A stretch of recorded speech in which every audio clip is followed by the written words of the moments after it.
Hello and welcome to the AUZi podcast, Talk Small Business to Me. This is season 2, which is super exciting. I feel like I'm super, let me just stay at a distance maybe. Super exciting. So we just thought we would jump in and have Nicole join us today, which is, yeah.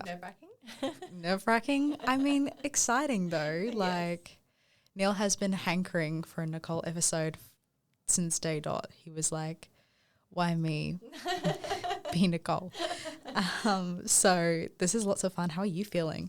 I feel good. I feel a bit nervous, but overall pretty good. I feel like it's not as daunting when it's just you. Yeah. Right? I think that's the thing as well, because everyone comes in and they're like, oh my gosh, like a podcast. Yeah. But it's like, it's so chill, so chill. I'm actually going to scoot this. Oh, yes.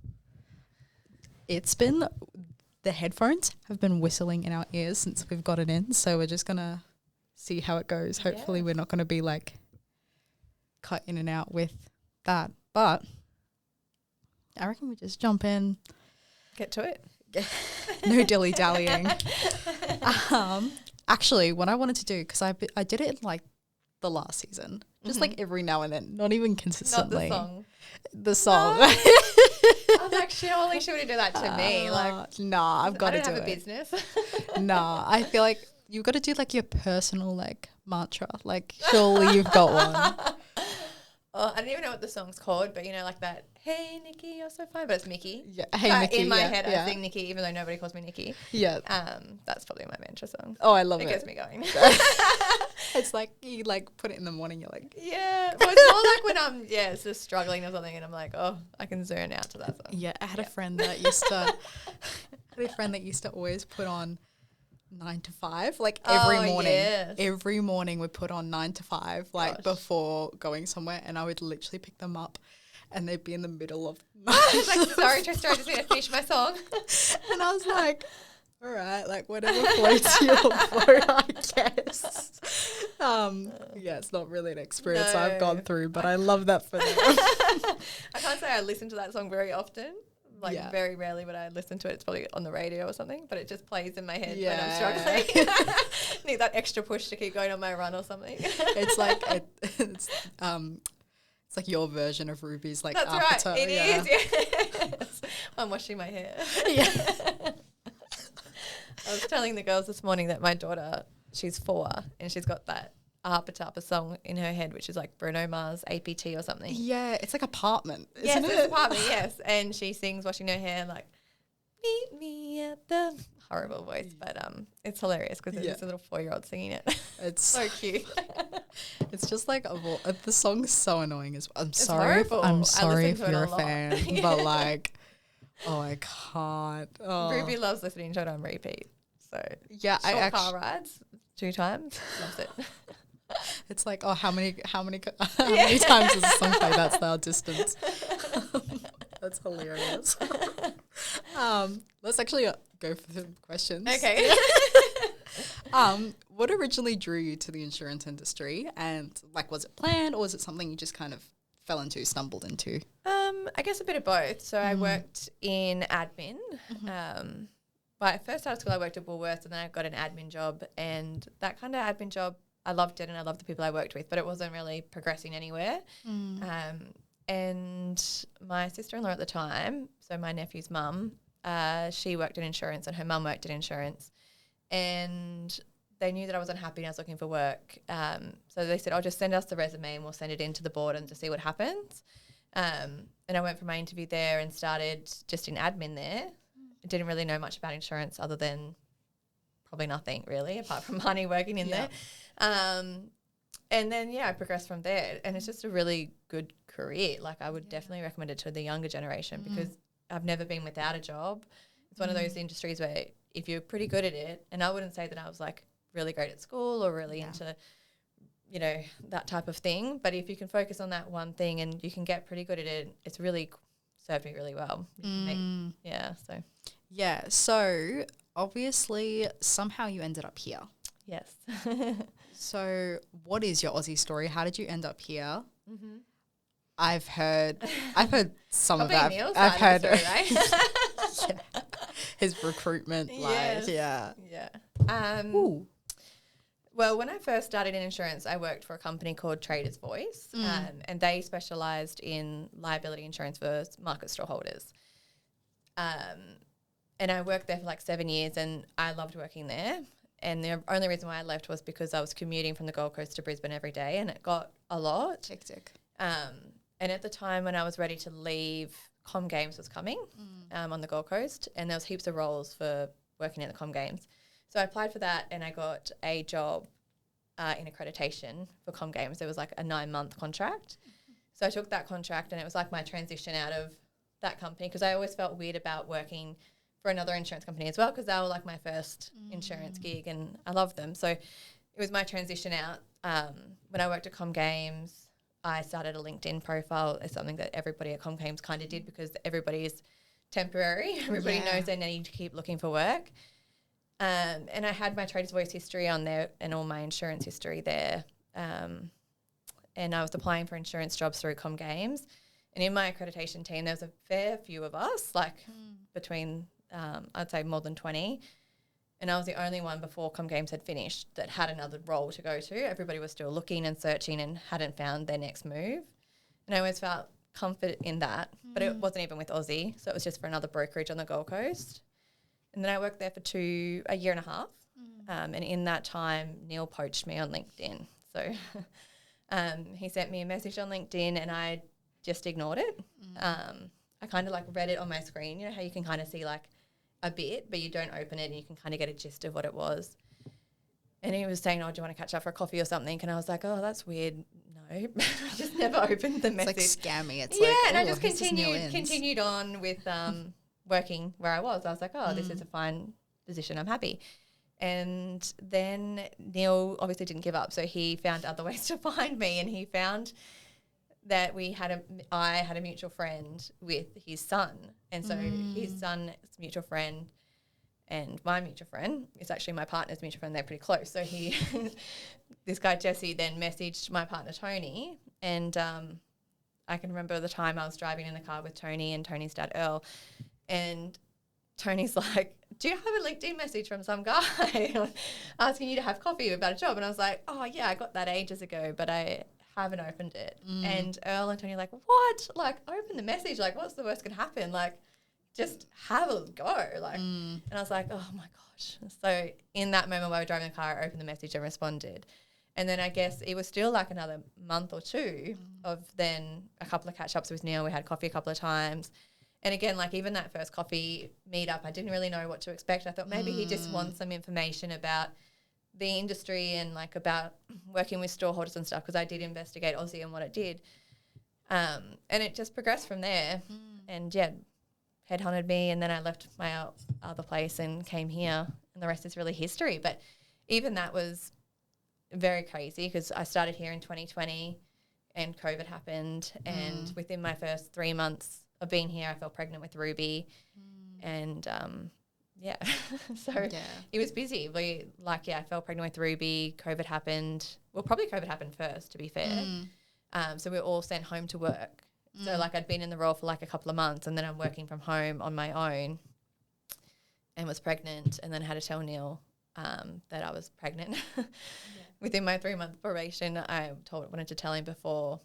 So I told him quite early in my pregnancy, because I didn't want to like baby trap him, which was weird. But yeah, he handled it really well, and I went through maternity leave, and here I still am. Yeah, crazy. Yeah. It's, when like Neil tells the story, he's like, he never forgets the day, because he's like, the fear on your face. Yeah, I was so scared. Yeah. But it wasn't even just on like telling Neil, it was in general. I don't know why it's such a weird feeling, and not everybody would get that, but yeah, I just had this weird feeling every time I had to tell somebody that I was pregnant. It was just like it weighed so heavily on me for some reason. I don't know why.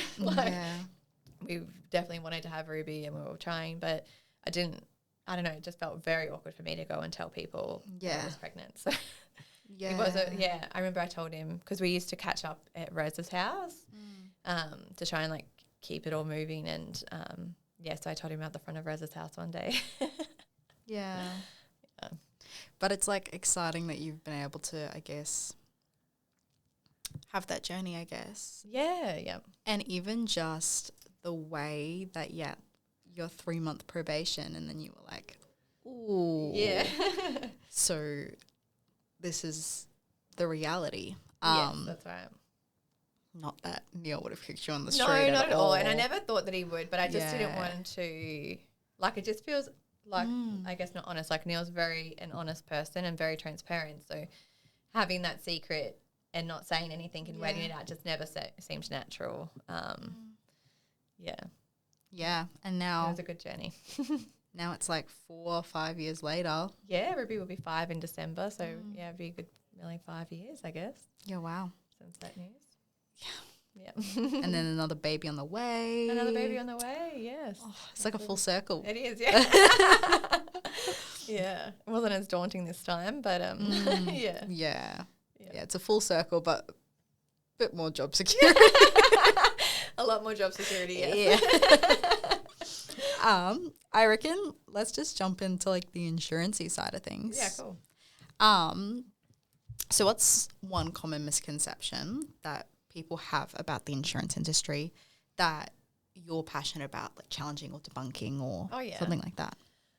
Oh, I think there's a lot, to be honest, and I think it depends from whose perspective you kind of look at it. Like, I think a lot of my friends and family don't understand what I do or what any insurance broker does, to be fair.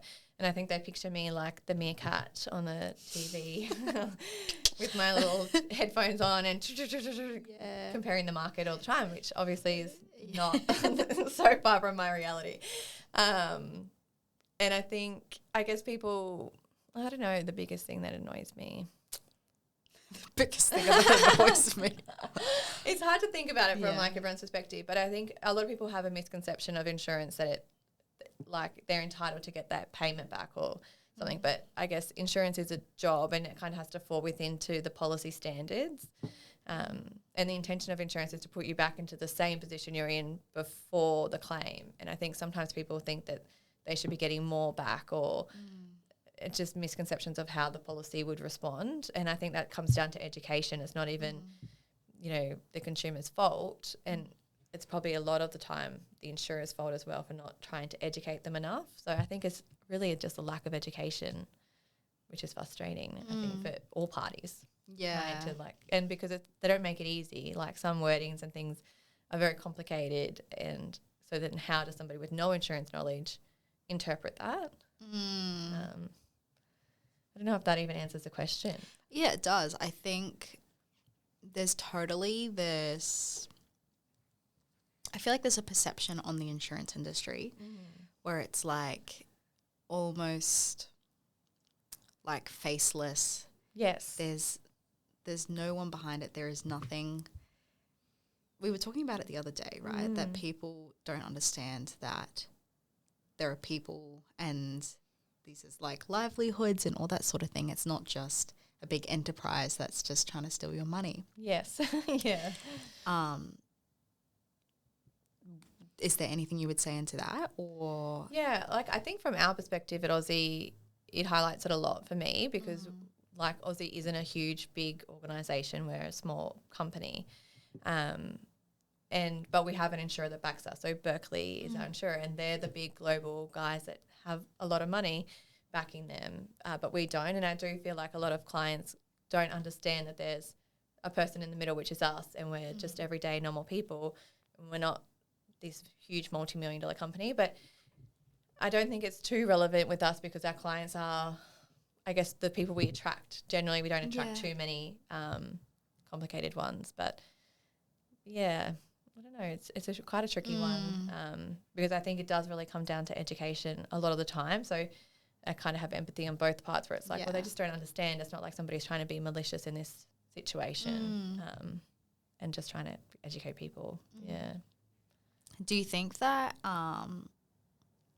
obviously we're seeing like there's not like a younger generation that's stepping into insurance. Why do you think that is? I think it's an unknown industry, really. Like, I definitely didn't know about it in high school as an option. It's just not something that's talked about. It's not in your face. It's not known, really, I'd say. The the industry itself, I guess, has a long way to go.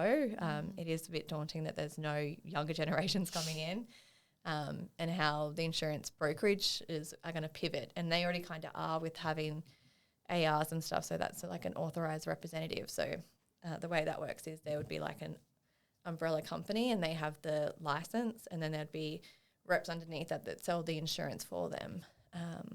And I think that is has its positives and negatives. That worries me a lot for some people. Some people do it really well, but it's not great in all cases. So I don't know how they're going to navigate it really, technology, which we're thankfully already ahead of the game there. But I think a lot of insurance brokers would need to pivot to technology to try and pick up the load and get rid of all those pain points really for them. Yeah, it's just a bit of, like you said, it's just the unknown. It's not sure where the industry is actually going kind of thing. If we're going to niche it down, I guess, to our beautiful clients, ones listening, and I guess your role. So when you're looking at a variety of startups, when you're looking at all these people that come through, what would you generally say is a distinction between those that thrive and just like smash it in their business versus those that kind of like plateau, that just don't have anything that's kind of progressing? Yeah. I think there's a few things, and I think as well not everybody wants to progress. Like some people do want it just to be that hobby side hustle and they just want to bring in a few extra dollars and they're not really pushing it to get into the hundreds of thousands of dollars of making an income from it. But I think the standout ones that really do progress and start making good money is when they have a lot of self-belief in themselves as well and the business that they're creating, a lot of resilience. So I think as well, like with any small business startup, there's lots of knocks and hurdles, and I'm not ever going to say it's an easy thing just to say, well, this is too hard, I'm going to quit, because that's obviously a super hard decision as well. But I think resilience really pays off. If you're just constantly there and you're there and you're there and you're there for years to come, people are going to be like, oh, I remember I saw you like 3 years ago. You're still in business. This is a great sign. And then they might buy from you at that point. So resilience is a huge one. And I think a lot of it comes down to marketing as well. People with some marketing background seem to do really well because they do know how to push that product out. So that definitely helps. What else do they do a lot? Like marketing, even just like marketing themselves as like a holistic brand, like they are the brand, this is their product, not even just like trying to like sell. Not all the time, you know, like some brands are completely faceless and it surprises me. Some brands are very successful and you go to their website and there's no about you page and I'm like, oh, like I want to know about you. Why can't I find anything about you? So some are still very successful and they're probably the ones with really good marketing backgrounds, the ones that are faceless. I think it's just, I guess, marketing to your target audience. Like if you know who your client is or who you want your client to be and then honing in on that, that seems to be getting people really far. And I think another common mistake people make is trying to bring in too many products at once. Like they might be like, oh, I've got XYZ, and then they're going to bring in like 4 or 5 products and launch with 5 products. I feel like the people who kind of launch with one product and nail that product and do it really well, they seem to succeed a bit longer and get there a bit faster because they've just, that product is amazing, right? There's never a product that's going out that is below par because that's their only product. And then once they've mastered that and they've mastered the marketing and they've got their target audience for that, like, oh, what else goes with this? Oh, maybe the diffuser will go with this. And they'll bring that in and then they'll do that and there's 2 products and then it slowly grows.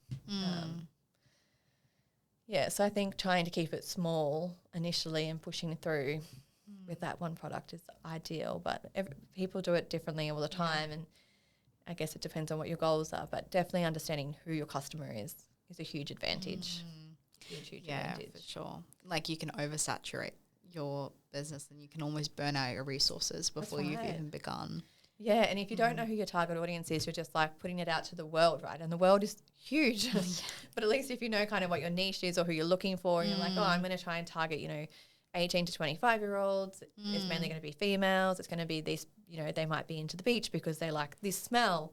And then they're targeting that. You're like, okay, it's narrowed it down and it's easy to penetrate that audience than penetrating a huge audience. Yeah, it's like you niche it. You're going for your niche, not everyone. That's right. Kind of thing. Yeah. Because not everyone's gonna like your product, you know. Definitely. And I think that helps in a saturated market. You know, like people be like, oh, candles are so saturated, but it's like there's still so many successful candle makers out there, and the key is because they've found their audience and their customer. Yeah. You have kind of like answered my next sort of question, but I was even if there's something different, is there any like common mistakes that you see small business owners make, particularly? I was going to say even at the start, but you can kind of just all the time. It's probably a tricky one. Like everybody does make mistakes. That's a part of life. So you do expect it and see it. I think in the startup phase, a lot of people might pick their company name and not investigate it enough. So there could be like lots of company names that are the same or similar, or it's not even available for you to actually have. So you kind of start your branding and you've got this name and you've picked it and you've done all your envisioning and putting it out there, and then you're like, go to register it and it's too late at that point. Like you might have somebody in WA with that name, or you know, and picking a name is extremely hard, like particularly for a business, because you want it to represent the business and the product you're selling. You want it to be, you know, self-explanatory, but it can't always be. So I think the name is probably a big one where people kind of get ahead of themselves because they're excited to launch and go. But the name kind of falls over, and you see it because like their social media handles will be Nicole.Eldridge.111, where it's like, why do I really need the 111 there? Like, how a customer's going to find you because you've had to put like an, you know, underscore and a dot and all these extra things in there rather than just your straight business name. And it's because there's 100 other people with that same business name. Plus it's not, you can't register it and you can't trade under it, and there's so many extra things, but that's probably a real common one, to try and think of a business name before getting ahead of yourself. And it helps with marketing as well, right? Yeah, test that it's even out there or that's not. Right. Check on the government Google site. Search. Check social media. Check all the platforms that you might want to advertise on. Make sure it's available. Yeah. All right. Doing a quick little term. As a mum, how has, obviously, like your time at AUZi, right? Like you've started off just kind of here, and then you've kind of evolved in where you are and like leadership and stuff like that. You're essentially running the show at this point. How has that like influenced your perspective on work-life balance? And what do you personally do to manage that balance in and through your life? I think I'm in a fortunate position with AUZi, so it makes the balance, I don't even want to say easy because it's never really easy. The balance isn't easy, but it's definitely more manageable working for AUZi because of the way that the business is structured. It is predominantly online, so I can work from my mobile phone anywhere if I had to. It's not ideal, but I can keep the business tracking. So I've got that luxury, and the luxury of Neil as well. He's already got 3 kids, and throughout that journey, he was a stay-at-home dad for a portion of it. So he really understands what it's like, which is good. And then the team obviously is very supportive. So I'm definitely more fortunate than a lot of other mums in that perspective. So I don't know how it's changed my perspective on it.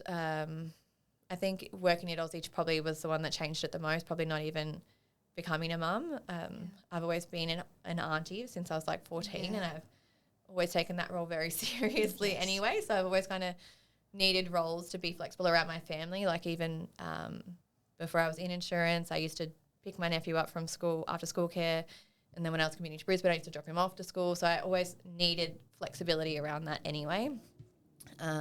And I've always kind of been fortunate about that, I guess, having great bosses and being able to open up to them and tell them what you need has helped. I don't know if that even answers your question, does it? I feel like, yes.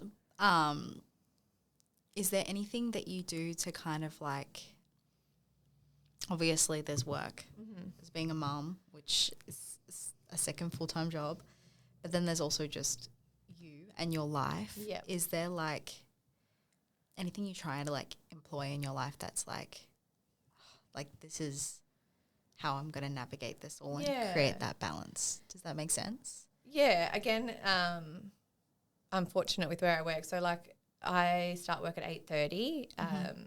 Majority of the time I'm running 5 or 10 minutes late because I've dropped Ruby off at kindy, and that sometimes can be completely smooth sailing, and she'll be like, ciao mum, and give me a kiss, and off she'll go. And other times, like this morning, she's getting pulled off me crying, and I'm like, oh, this is not a great start to the day.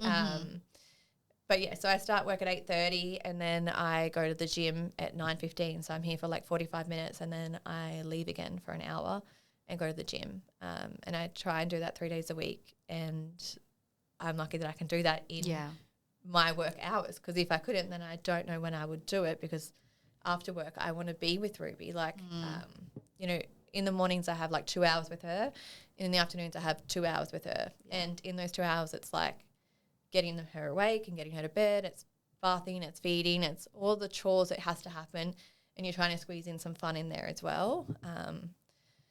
So in those moments with her, I try not to be touching my phone or doing anything to do with work. Like on the rare occasion I might pick up and do something for work, but most of those mornings and afternoons I'm shutting down until she's in bed or before she's woken up.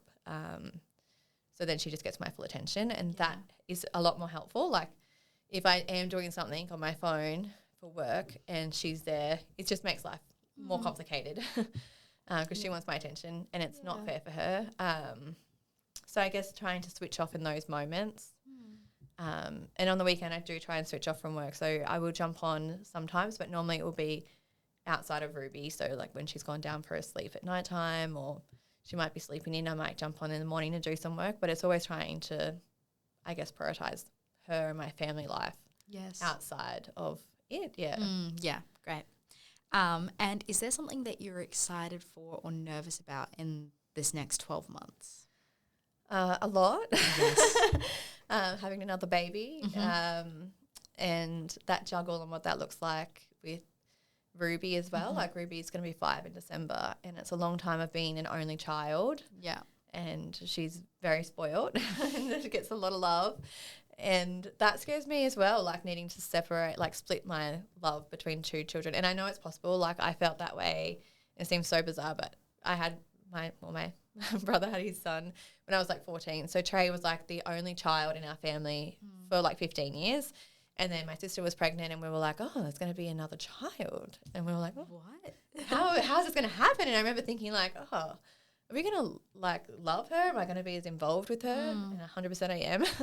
And I love her. And then it just happens, right? And I remember when my sister then had her second child, Zali, my nephew Trey comes to me, he's like, I don't know what to do. Like, am I going to love this other child as much as I love Peyton? I'm like, oh, I felt the same thing about you. Like, you'll be fine. And there's enough love to go around. So I know that will be fine, but it still plays on my mind a lot about Ruby. And she's obviously going to get more love anyway, because she's going to have a brother to love her. But so that is definitely nerve-wracking, and how that works with the family and the juggle is just a new hurdle that we'll go through. But exciting and nervous for that.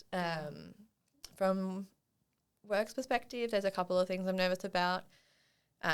Bringing on somebody new into the industry, into the company, that is exciting and nerve-wracking. And some public speaking that I have to do. So I'll be speaking for the Candle and Soap Conference in May. That'll be my first public speaking event since I was probably in high school. Yeah. Wow. Public speaking is not my jam. So yeah, more nervous about that than excited, I'd say. But just trying to be prepared. Like I like that I'll be talking about soaps and candles. Yes. I feel confident about them. I'm passionate about it. I know the policy. I know that industry. So I'm confident in that aspect, but just standing up in front of a whole bunch of people. It's brutal. Yeah, it's a bit nerve-wracking. It'll be really good, but nerve-wracking. Yeah. I hate public speaking, so it's like, Didn't you study journalism? Doesn't make it any better. Doesn't make it any better. Oh, gosh. But at least, because do you have to hold a mic, or is there like a mic on a little To be honest, I'm not sure. For like from past conferences I've seen them do, I think there will be like a little platform and a little mic, and I'll hopefully stand behind the platform. Yeah, see, that will make it better. Yes. It's when you're holding the mic. Yes. That's the worst thing about it. Yeah. And I'm doing like a little presentation up, so then there'll be like focus off me, hopefully. Hopefully people will look at the presentation. Wow. And not just look at me. But we'll see. It'll be good. It's like your TED Talk. This is like Yeah. your like Everybody look to the look screen. here. You get like a laser pointer. Like Yeah. I don't know if I'm going to handle that. just like you're all Too cats at this stressful, point. yeah. That's too good. You got to do it now.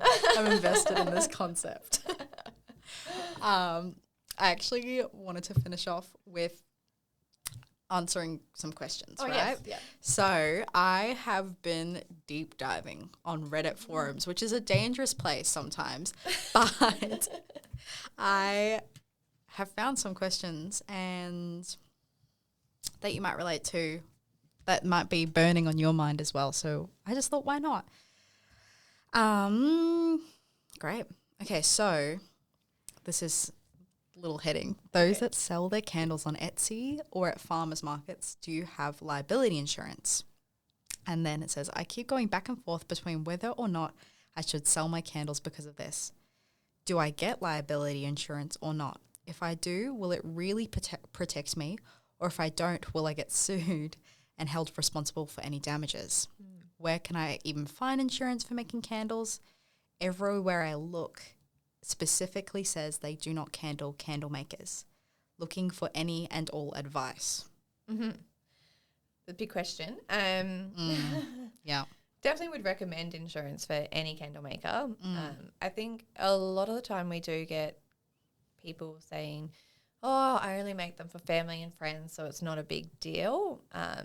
But we do see claims come from candles and they can be really extensive. Like imagine if your candle burnt someone's house down.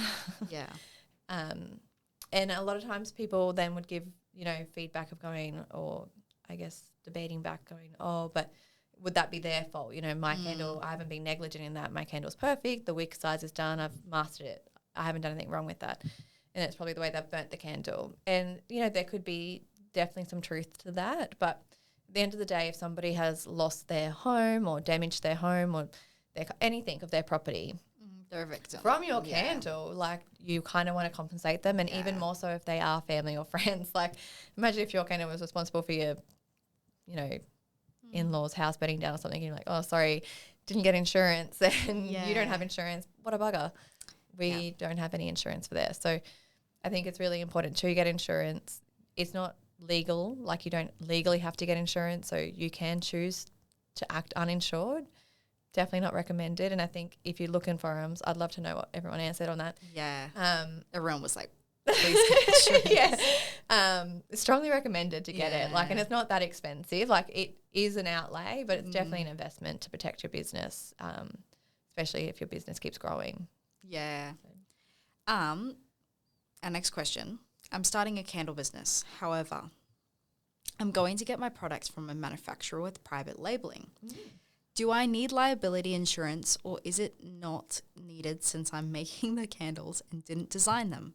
For example, if a fire starts in someone's home with the candle I didn't make but has private label, who is liable? The grammar in that is atrocious, but you get the point. I was like, but yes. So generally I would assume in that scenario, when you do get like a manufacturer, it's more common so with cosmetics over candles. But private and white labeling of any product, if you're then putting your branding on it saying, hey, this is Nicole's, then I'm the manufacturer of it. Even though I haven't physically made it, I'm taking ownership of that. Depending on what contracts and things you sign in that type of agreement with them, I'm sure they would be pushing the liability onto the third party. Like they're not going to want to accept all the liability. But if a claim did arise, there's a chance that all parties would be drawn into the claim depending on the size of it. So typically with personal injury and property damage, depending on what type of property damage it is, particularly personal injury, the person who's injured would go to like a no-win, no-pay lawyer. And what they want to do is cast a huge net and see what they can catch. So they're going to just bring in any party they possibly can, and they're going to just continue to try and get a win because that's how they get paid and that's how they satisfy their customer. So all parties in that situation need to have insurance to protect them personally. So like I think it's common as well. People are like, oh, well, they have insurance, so that will cover it. Well, their insurance is covering them. It's not covering you and your interest and your involvement. So it does sometimes feel like double handling when there's so many people with so many policies for the same sort of thing. But all those policies are covering that individual person or that individual company. It's not covering a broad range of people. So, yeah, definitely still need insurance. Yeah, great. Okay. People are asking me to teach cold press soap classes, but I don't feel completely comfortable. This is a very long question. Okay. They're hard to follow, aren't they? I'm like yeah, literally. Okay. So I've had multiple people asking me to teach soap making classes. It would be an awesome opportunity for my business, but I'm not sure how the logistics would work with lye chemicals. Guys, I'm doing good. Does anyone else do this? I could possibly make it work if I mix the lye solution and pour it for them. I don't have business insurance yet because I am the sole employee, but I'm not sure what business insurance would allow it when it comes to involving others with chemicals. Would having them sign a waiver and educating them on the risks of lye be enough? Another solution I can think would be teaching melt and pour by my entire setup is geared towards cold process. Yeah. Oh my goodness. And I have zero experience with melt and pour. Please be respectful. I'm only asking because I want to see if other businesses offer classes like this. I guess for those who don't know, in soap making, when you add lye, there's a chemical reaction. So that's what that person is concerned about. With regards to a waiver, you can't just waiver out your negligence. So if you've been negligent in something and they've signed a waiver that says, you know, it's not going to protect you. If you have then gone and been negligent after that, they can still hold a claim against you. So a waiver's not protecting you in any of those types of scenarios. Insurance is required. So there's different types of insurance. So generally when you are teaching or providing a service, you could get professional indemnity insurance. So that's going to protect her with the advice that she's providing in there. So that's going to protect the chemical reaction side of things, and that insurer would look into the business and soap making and understand it and say, oh yeah, I'm comfortable with that risk, and there needs to be some, you know, structures around that to make sure it's safe. But it's just getting the right policy and finding the right insurer to protect her in that environment. So it is possible. Definitely recommend getting insurance. I wouldn't change going from cold process to melt and pour. Like they obviously create a soap, but I think you're one or the other, and I think people do want to learn how to do cold process and hot process and not just melt and pour. So I would encourage her to still do what she likes and what she's geared to do. But getting insurance is definitely essential, and trying to look in for professional indemnity and liability insurance. And so when she's working with the lye solution, is it, if she's teaching a class, are they allowed to pour it and stuff like that? Yeah, like there's, you know, PPE that people have to wear when they're doing that. So she would still have to encourage them all to be educating them around it anyway. But it's a huge process of making the soap, so you can't kind of teach somebody cold process and not teach them that aspect of it. So, yeah, you can 100% let your customers do that. There's like a duty of care. Like you wouldn't want to like teach somebody who's not capable, like you wouldn't teach a child what to do in that situation unless, you know, you've assessed them and you feel like this person's capable of doing that. Yeah. Yeah, great. And gearing differently, a question that we get. Oh, yes. Rather I thought there was more to that question. I'm like, oh, what did I miss? A question that we get regularly is, what is the limit of liability and what amount do they need? Yeah. So the limit of liability is the maximum the insurer will pay in the event of a claim. We offer, depending on the policy, anywhere from 5, 10 or 20. And depending on what the business or the hobbyist is going to be doing, will probably determine what limit of liability they need. So if someone is intending to go to the markets and act as a store holder, we would always encourage that they would go for the 20 million limit. So more and more commonly organisers need that 20 million limit, especially if the market is on council grounds. So 20 million is the best option to go. The price difference isn't huge. So you could get a quote for 5, 10 and 20 and kind of wage it up from there. But if you are planning on going to markets or doing pop-up shops, opt for the higher 20 million limit. If you are just selling online, you'll find that no one's really putting that stipulation on you, and that can be your choice. So in those environments, I'd recommend getting all of the quotes and then kind of weighing up what you can and can't afford there. With us, you can increase your limit of liability throughout the policy period. It does work out more expensive that way. So that's why we would just recommend getting the cover. Yeah, from the beginning. If you're going to the markets, just opt from it from the beginning, Yeah, great. That is literally all the questions I've got. Oh, I know. Easy breezy. Yeah. Is there anything else that you kind of want to say, speak into, or very vague? I was like, off you go. I don't think so. Like, I think we've kind of covered everything. I guess insurance is confusing for a lot of people, and I probably would just encourage people to make contact with us if they have any questions. I feel like sometimes people are reluctant to just pick up the phone or send us an email and just ask, you know, what they would think is a silly question. But Tracy and I are always open to answer all the questions, and there's not really a silly question. So just feel free to make contact with us. We're just normal, everyday people and want to help. So, yeah. Love it. Well, amazing. Over and out. Yeah, I'm like, I was like, oh. Yeah, anyway. Do you have more to add? No, I was going to be like, phase it out with like, hey, Vicky, but no, you're not getting that.